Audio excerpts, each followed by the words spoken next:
Bonjour et merci de nous rejoindre pour les perspectives du jour. Et nous allons aborder aujourd'hui l'évolution de la paire euro-dollar. Thomas va nous donner ses perspectives depuis notre station de trading.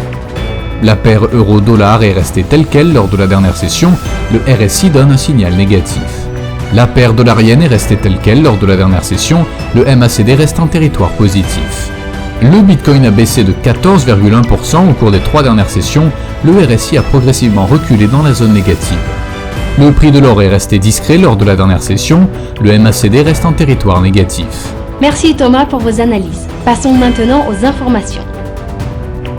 Les actions européennes ont clôturé à la baisse, mettant fin à 3 semaines de gains, les investisseurs ayant enregistré des bénéfices dans les secteurs de la technologie et des actions liées aux matières premières en raison.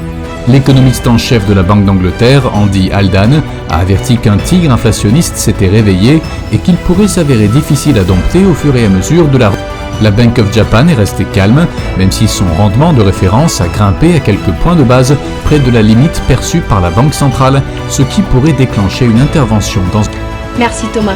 Passons maintenant aux événements économiques majeurs d'aujourd'hui.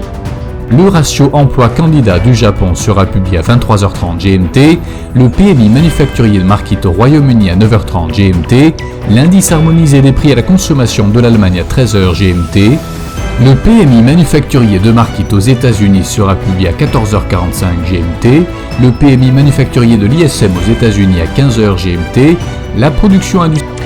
Nous espérons que vous avez apprécié nos perspectives du marché d'aujourd'hui. De la part de toute l'équipe, nous vous souhaitons une journée de trading productive. N'oubliez pas de nous rejoindre la prochaine fois pour toutes nos analyses des derniers événements et nouvelles sur les marchés financiers.